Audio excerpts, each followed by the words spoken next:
Good afternoon, good morning, good evening, whenever you're watching the show. Welcome to the Topics of the Town News. I'm Mark Zubarek.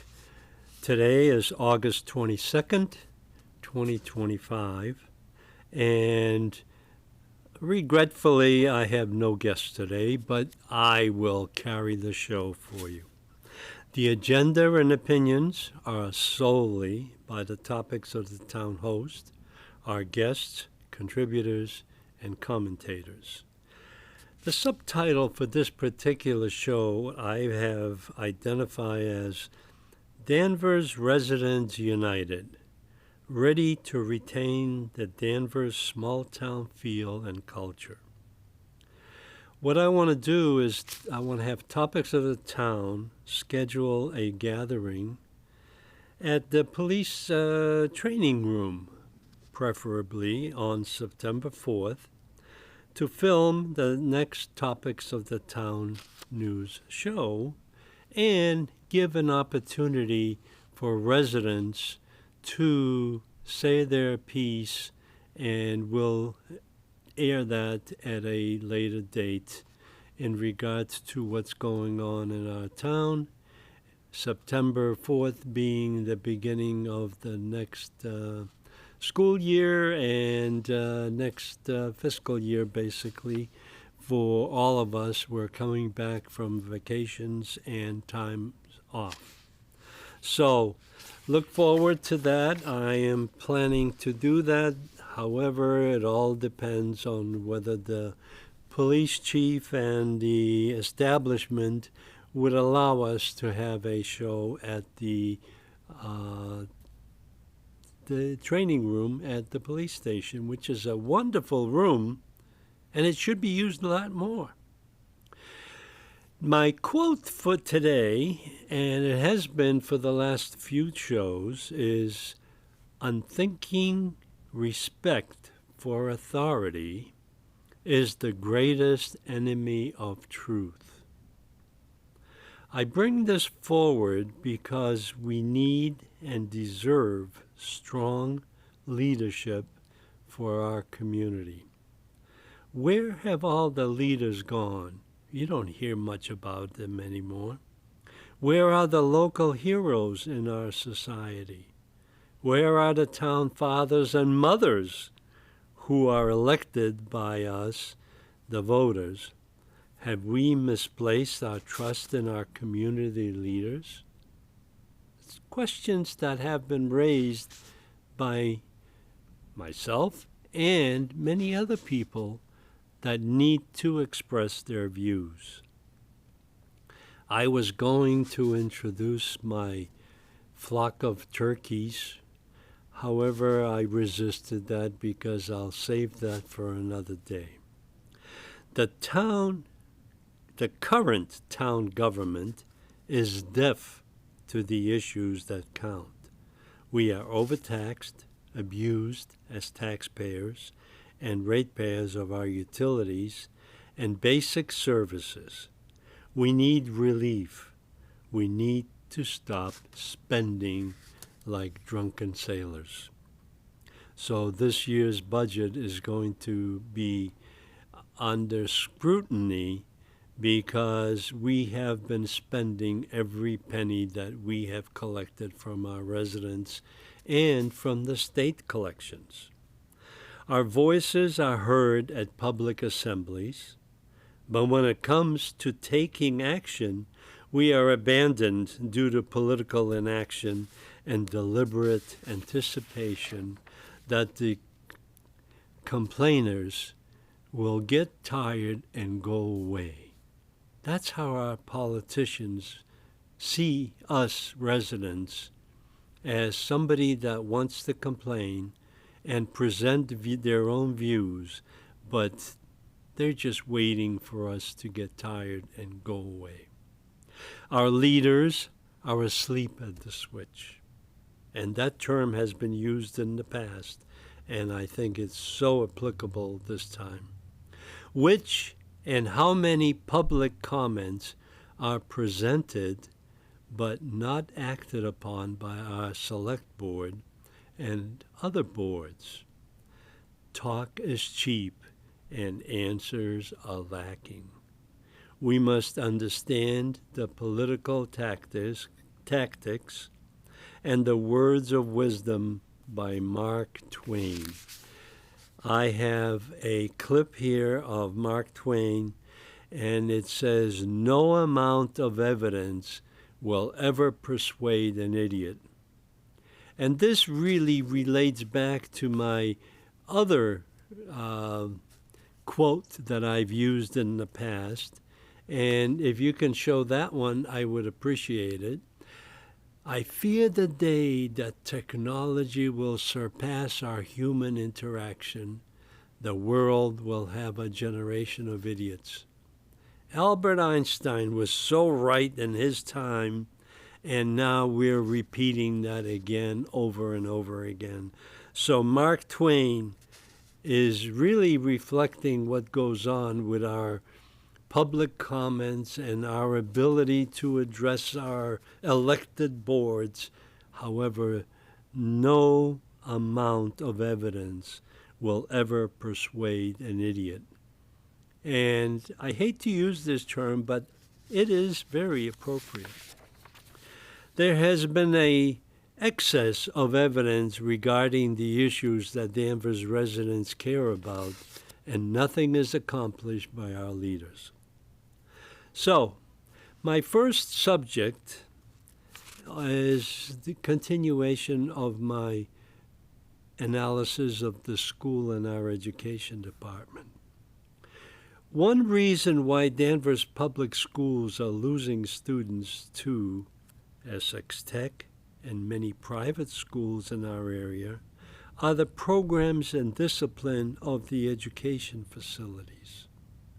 The administration of our school system is lacking because there is no discipline, there is no engagement of the taxpayers that are paying the bill, and all they ever complain about is the high price of education.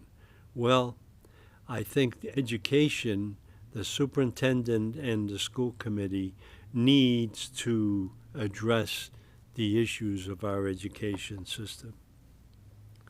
If the town wants to know why so many families are opting for private school, homeschooling, or Essex Tech, one explanation is staring it right in the face. The move to teach to the state mandates because of the funding carrot that's been placed before us. The focus of private and technical schools is outcome-based education, with the technical schools being in fashion now.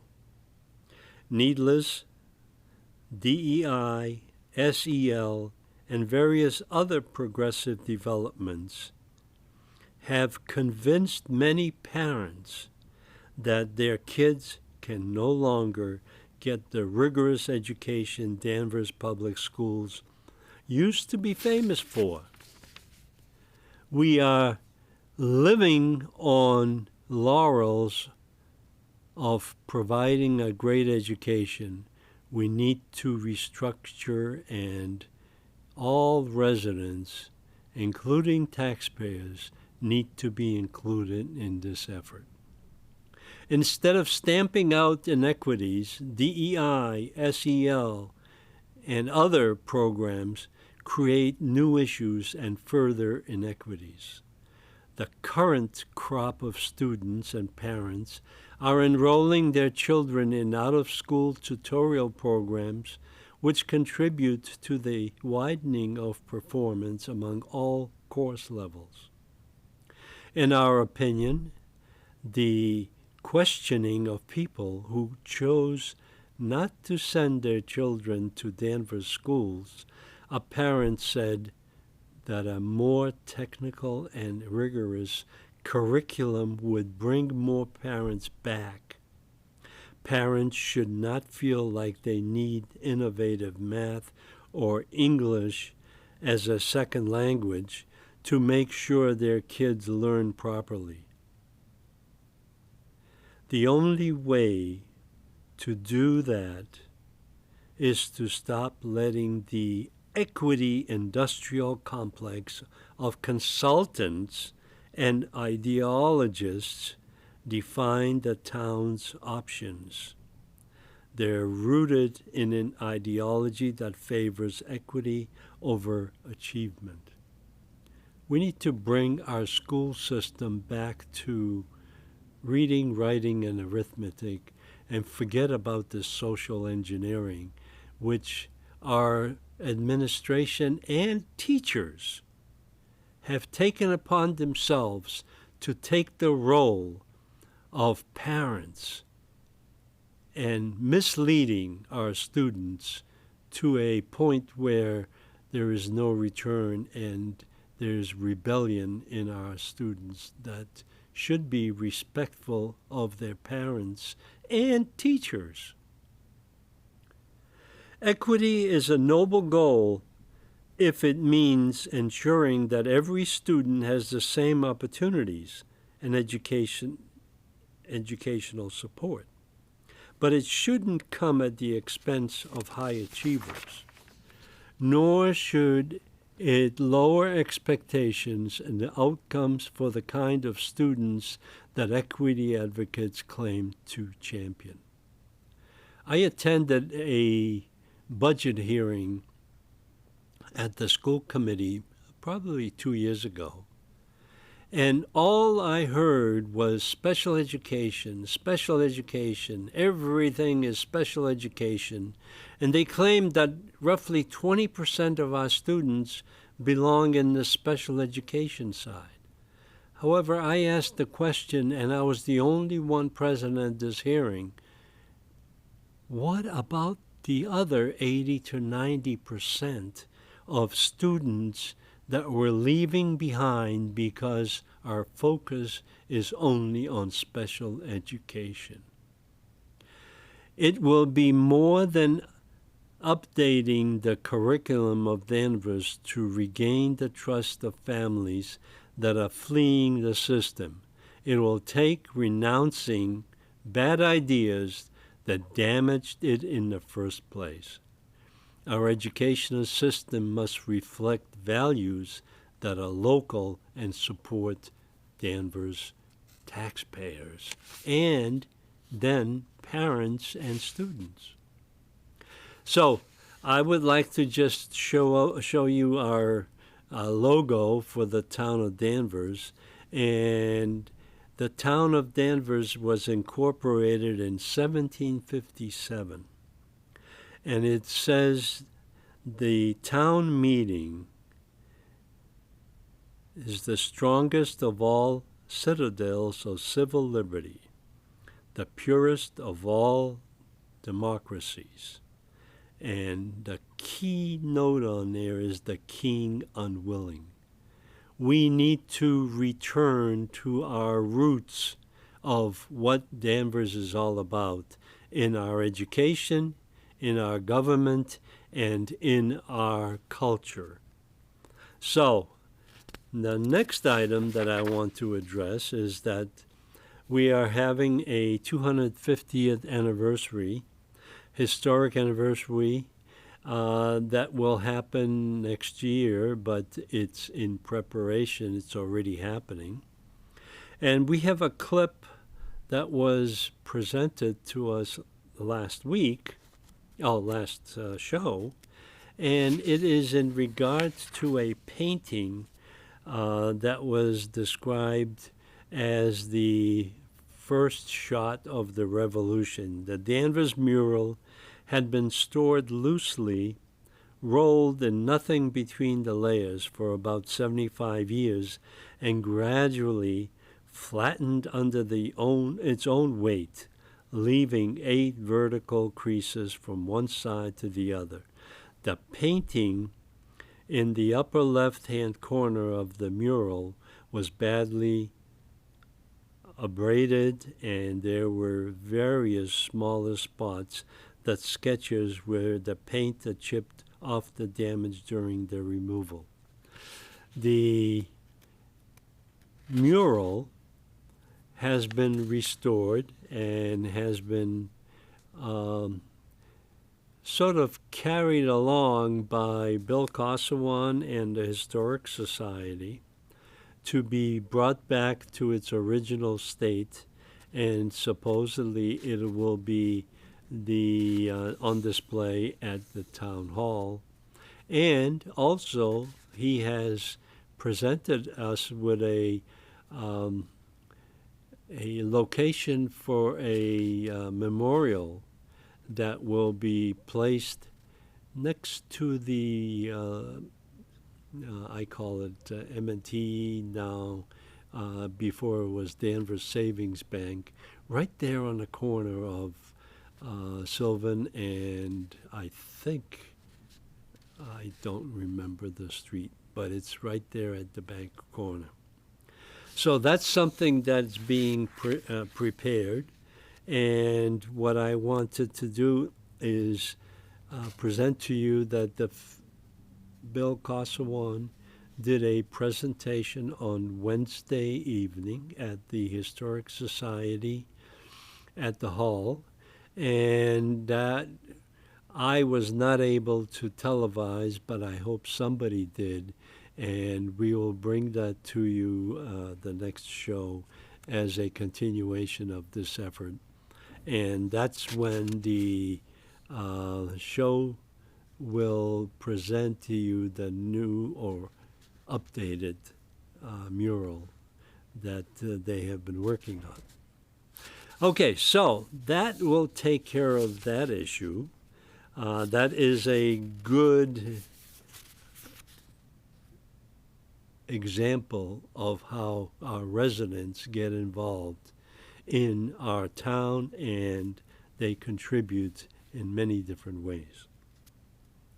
So now what I like to do is get to a presentation that was conducted on, I believe it was last Thursday at the planning board meeting, and Jim Morose, myself, and Joanne Bergucci made a presentation to the planning board because we wanted to keep the discussion continuing in regard to the zoning that has been prepared for our town, and specifically for the MBTA zoning, which is a misnomer. And now we have additional state legislative zoning in regard to AFLAC, or the assisted family units. Now, the zoning bylaws, they're 360 some pages long. How on earth can we digest all that?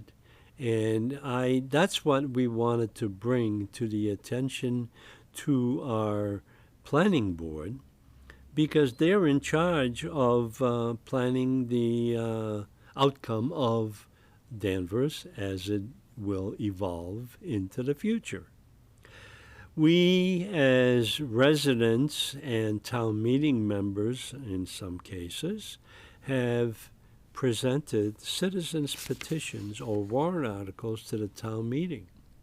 And all three of those citizens' petitions were related to the density, congestion, parking, and traffic that these zoning bylaws produce. And the example that we have seen is the Maple Square building that has been erected, and that's an example of what our zoning and planning board have developed for the town of Danvers. I don't think it's right. I don't think it's, but that's my opinion. But I have many, many people that have expressed the same view, and that's why we're planning on getting together on September 4th to discuss some of this. And one of the things that we have noticed is that on the North Shore, there are examples of going to court to exempt the certain towns like Marblehead, Marshfield, Middleton, Tewksbury, Wilmington,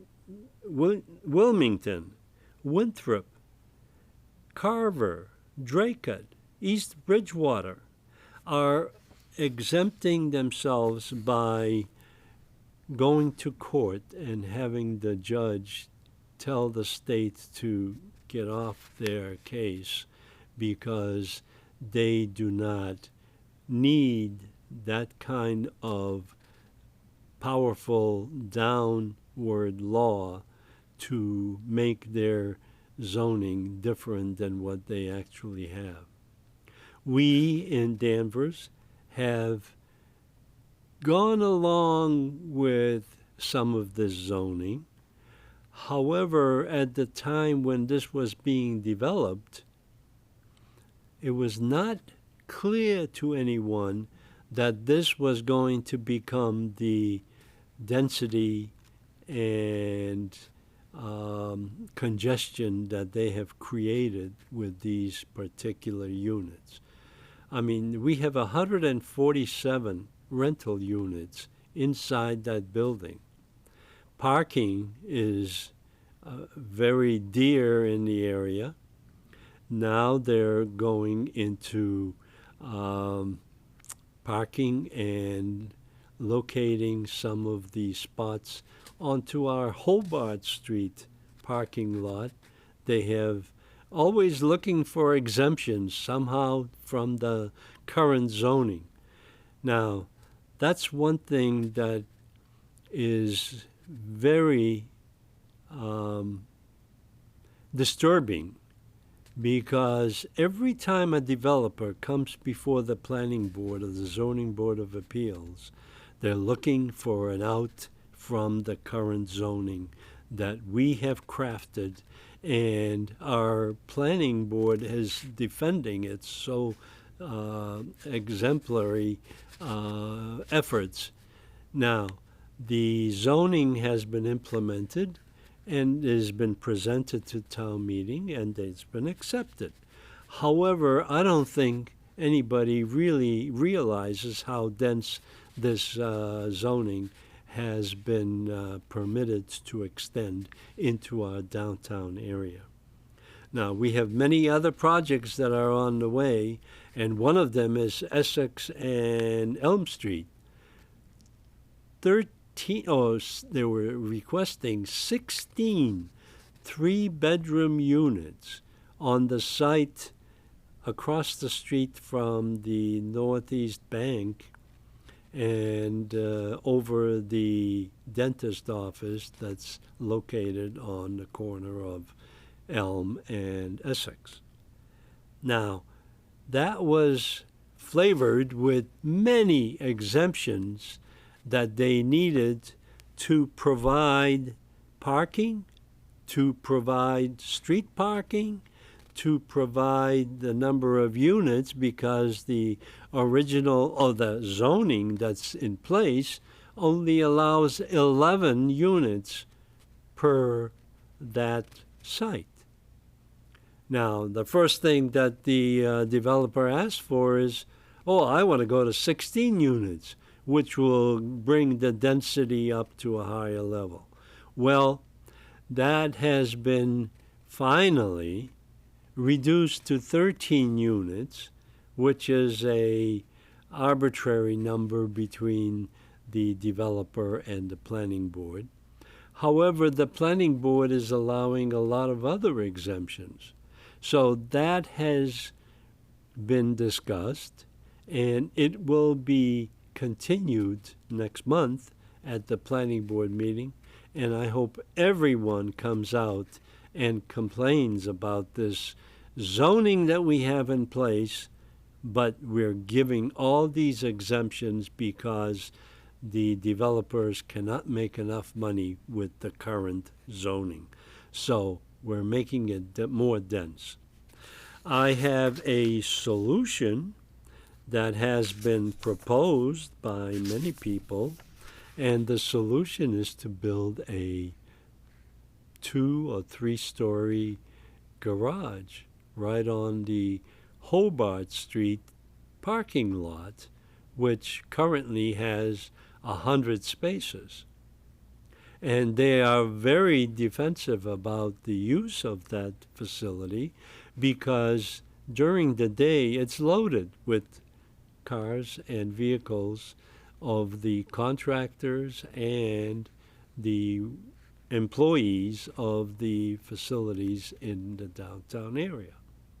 So yes, it is a walking community, but to prevent the parking on street parking, we should have the developers combine their forces and build a 3-story garage, which will increase the number of spaces to 400 spaces. And then they can park their vehicles anywhere they want. However, the issue is going to be who's going to pay for it. Well, the developers should come up with that, because if they build it, that will become a paid parking area, and it will block some of the businesses. However, it will serve the purpose that has been requested. Also, during the 25 to 26 initiative petitions to the legislators, there are several that are in regards to rent control, utility billing transparency, zoning controls, voting integrity, and the 4 that I have identified is repeal the MBTA zoning, let the towns and cities do their own or keep their own culture and their own zoning. Preserving local control of zoning is another one. Prevent overdevelopment, which is a third one, and reforming the zoning process. Maybe we should step back and stop imposing legislative action onto our residents and our communities, and consider the fact that each and every community is unique. So, I think our presentation to the Planning Board was very meek, but it sent a message and keeps the issue of the overdevelopment and the density and parking on the table. So I hope the Planning Board listens. Many issues with density, congestion, and parking. We need a parking garage, and it should be located at Hobart and Cherry Fish Market parking lot. There is a need for the overflow from the proposed multi-story, 3-bedroom, and other 1- and 2-bedroom proposed developments. We need a 3-story, 300-car garage on the existing Hobart Street. One other story that I like to bring to your attention, and we're into halfway through the show, is there's been a lot of discussion in regard to the DEI manager that abruptly left as soon as the town manager resigned, a former town manager resigned.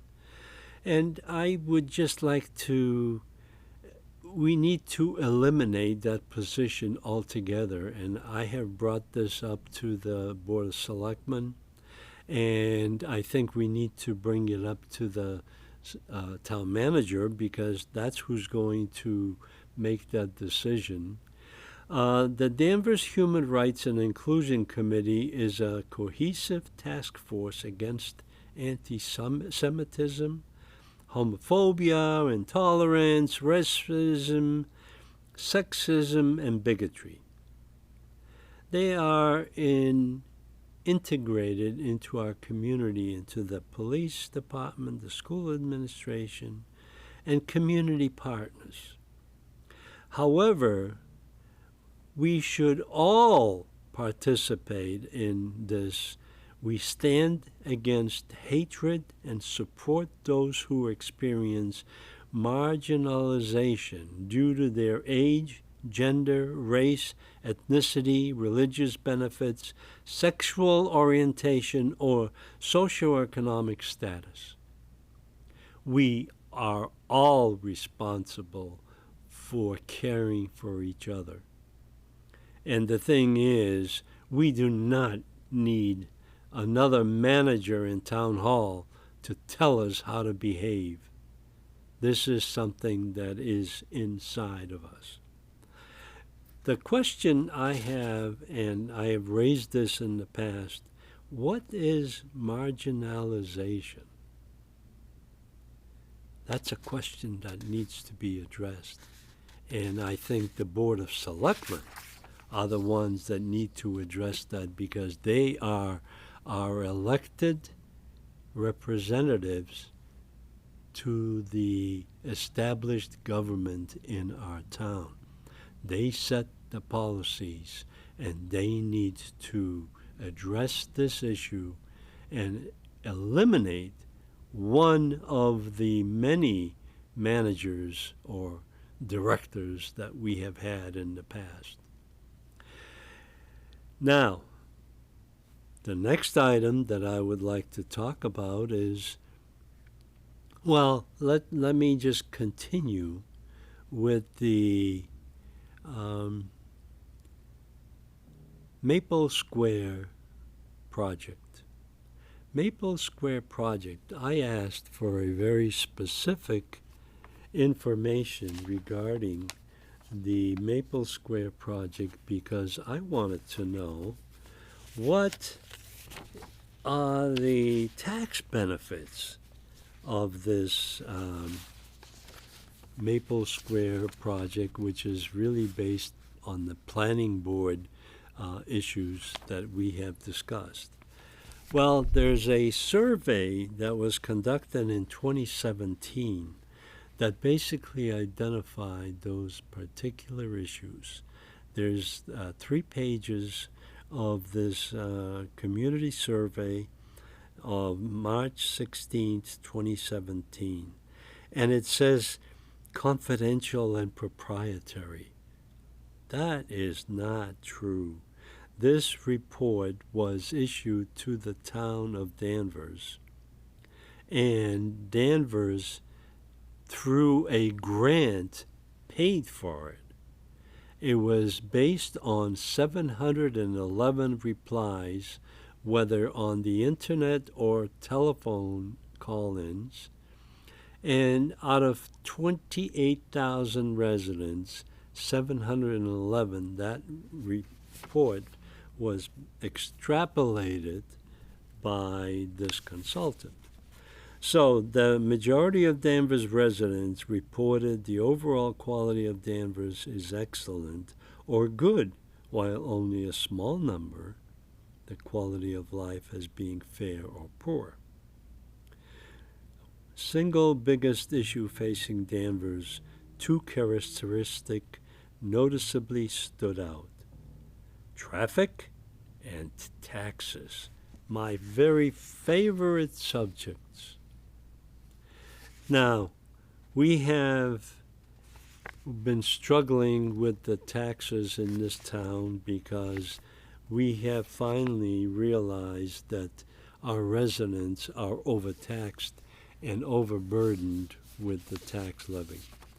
So I went to the assessor's office and I looked at the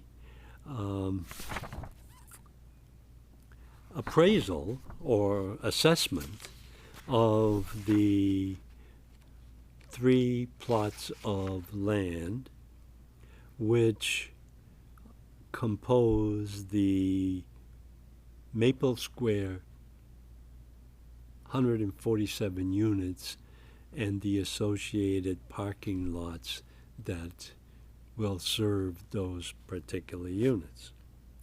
One of them is not even demolished yet. It's the train depot, train hangar, and forget it. The train storage building, and that is slated to be demolished, and that is part of the Maple Square parking facility as well.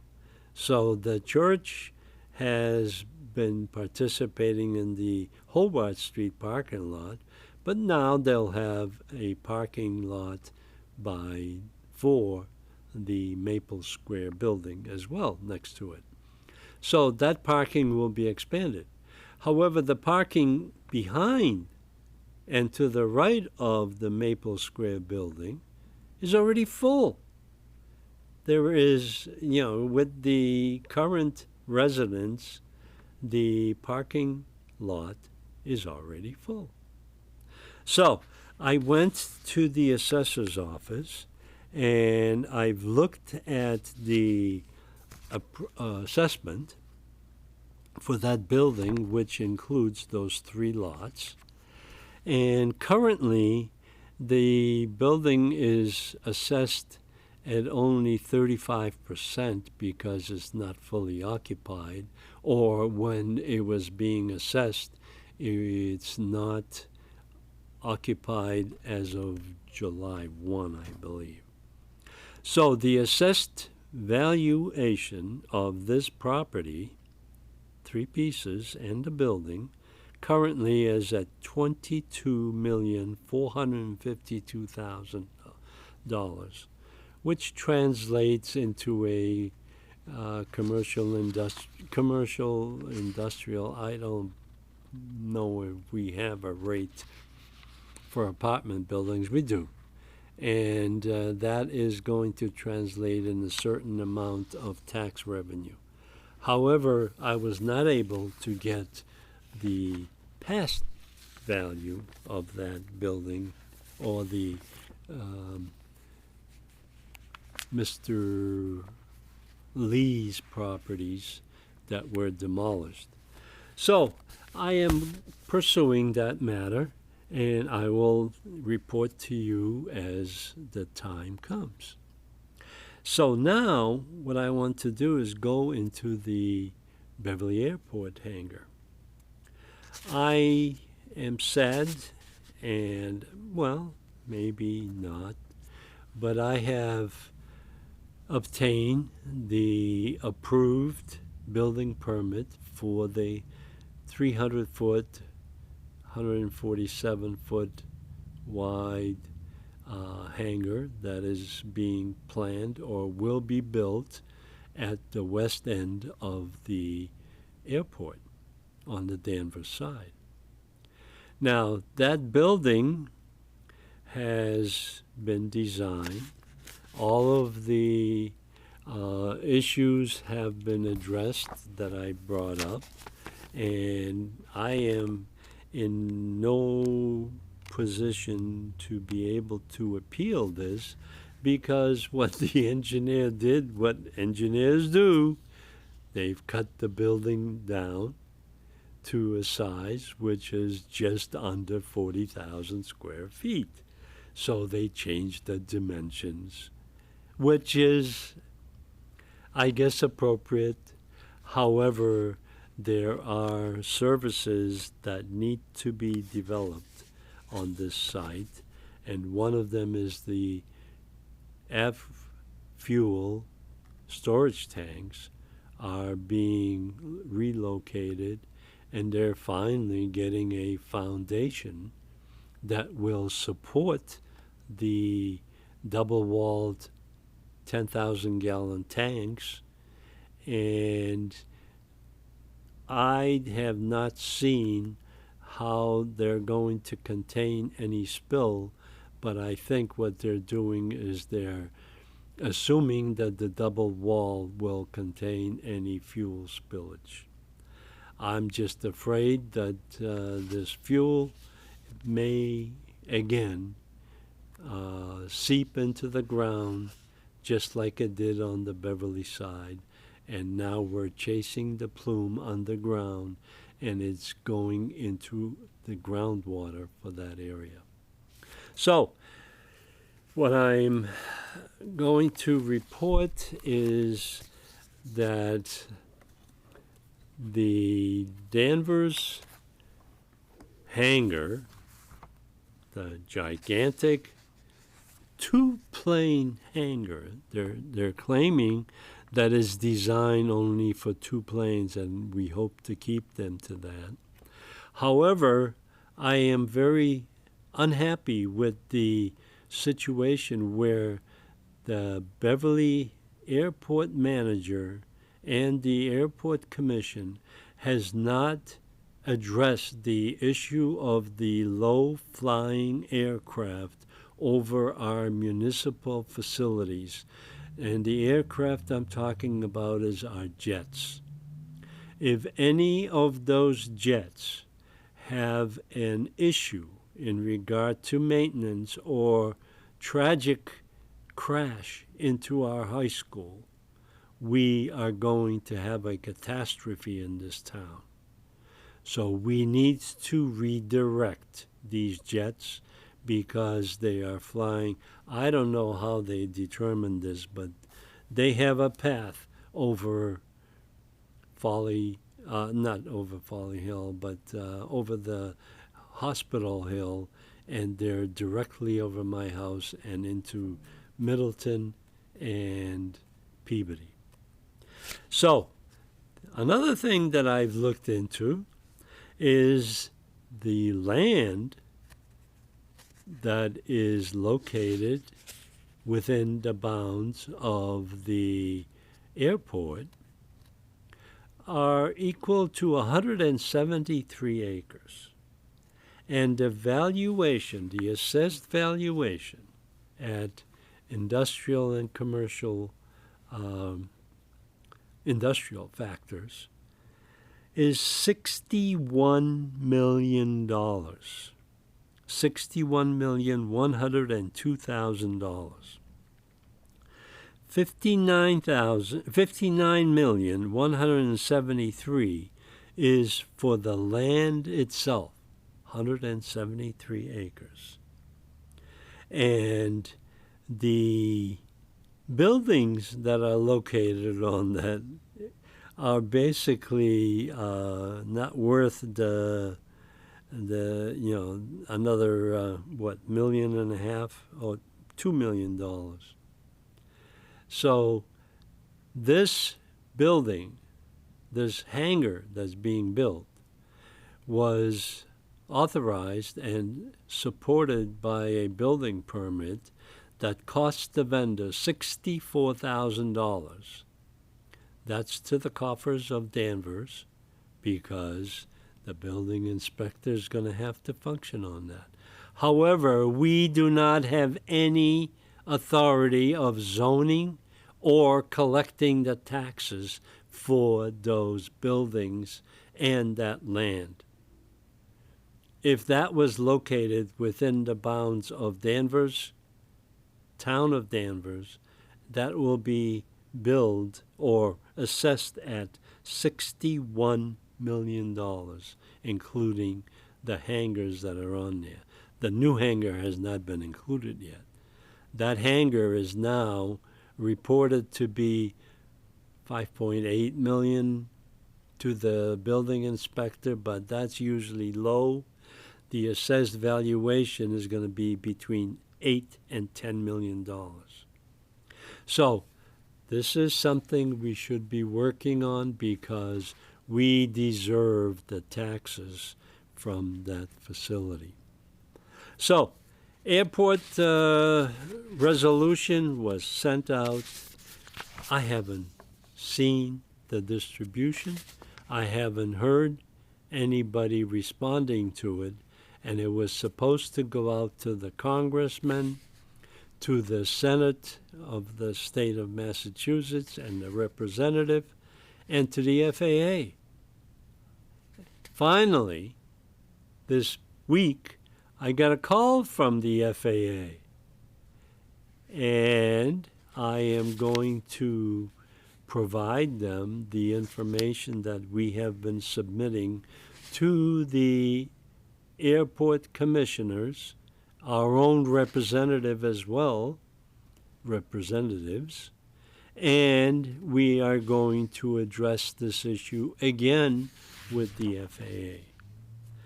So the Airport Board of Commissioners has embarked on this master plan that was entirely developed for expansion and enlargement of the runways, larger and heavier planes, and the additional traffic. The master plan was proposed without considering the effects on the surrounding communities and the proximity of the expansion of the facilities to our dense residential areas.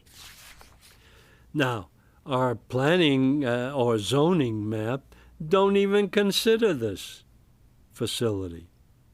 So I am going to supply the FAA with this information, and hopefully we'll get some address of these issues. So this has been developed, and the most important are the environmental issues. Revoke the current lease for the planned West Side jet hangar because of the environmental impact. A motion is hereby made to incorporate in the current and future leases a stipulation for environmental and health impacts.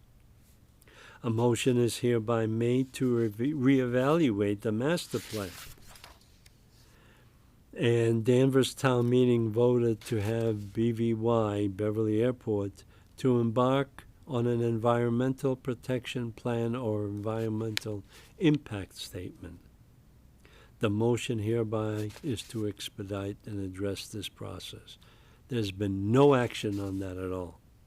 Environmental issues are not limited to leaded fuel. Leaded fuel has consistently been used at BVY. Leaded fuel causes disease and cancer for the most vulnerable in our communities. No imminent solution proposed by FAA or BVY. Various communities have initiated legal action. Expansion of the runways will increase in the noise and increase pollution, place it closer to our neighborhoods. Our containments, PFAS, and jet exhaust fumes are cumulative. So, as I noted prior to this explanation, the hangar contractor is relocating the fuel depot to a new location, and finally they have placed a foundation under the tanks. Before, it was located on pilasters and surrounded by an earthen berm. So it was ready to leak anyway. So the coming soon BVY to Nantucket Beverly Airport symbol is really a very true replica of the current status of our airport. The Beverly Airport Plant Master Plan runway expansions are already inviting new and more intense jet traffic. So what we're doing is, I have to check the time because we're running out of time here. And we're at 1:20. So we have 10 minutes. And what I want to do is, what happened to being a good neighbor? Beverly Airport doesn't do that very well. My last story is on the town manager expectations, onboarding, meet and greet the town manager. There have been several meet and greet the town manager roundtable discussions, and I filmed the first one, and that used to be aired on the cable. And since my first endeavor on this, I have not been able to do it personally, and nobody else has been doing it either. So now what we have is a special segment that I want to address the Town Charter Town Manager Act Review report submitted to the Board of Selectmen.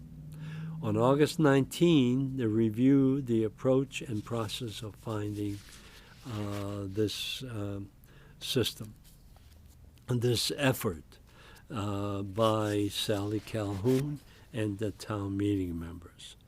So they have prepared a report that concludes, and I have 2 copies that I received from the town hall. The committee also, committee thanks Ann Freitas, also thanked town. I mean, there's a lot of thanks on this thing. At the town, May 20th representative town meeting, the town meeting members voted to establish a citizens petition. The explanation here is very sparse, for one thing. I have made my views known, and the thing is that on September 23rd, there will be a presentation of the report to the Select Board. October and November, the Select Board will review and discuss proposals and create warrant to be placed on the special town meeting. December 16th, Select Board public hearing on warrant and Select Board vote on whether to present these warrant articles or not. January 7th to 15th, FinCom review. February 9th is the anticipated special town meeting at which the town will be reviewing this. The opportunities for public input engagement: reach out to Select Board members with additional items to consider, and there will be many. Participate in public hearings. Propose an amendment through you, town meeting members, at town meeting. Submit the citizens petition. Oh, I'm just waiting for a citizens petition on this subject. The town has to petition the legislature for special legislation required warrant articles and town meeting warrant. I will discuss this issue at our next show because we're running out of time, but I have gathered the information. I have all of the town charter review meetings, minutes, and we'll be looking at that. But the biggest item, and that's coming due from the update that I have just done, Planning Board needs to be more reactive and responsible to the general public. However, at this stage, they are all appointed by the town manager. Who is running this town? Is it the Board of Selectmen or the town manager? Now, we have to debate that very soon, because every time I raise this issue, the Board of Selectmen raises the issue of, do you want us to give more power to the Board of Selectmen? Absolutely. Let's get going. So, this will be a show next time specifically on the warrant articles that will be developed. And I will conclude my comments, and I want to thank you for listening. And I hope I wasn't too boring, but I want to get this message across. And I do want to advise you that I will try to schedule a gathering at the police station training room on September 4th. Thank you, Danvers, and good night.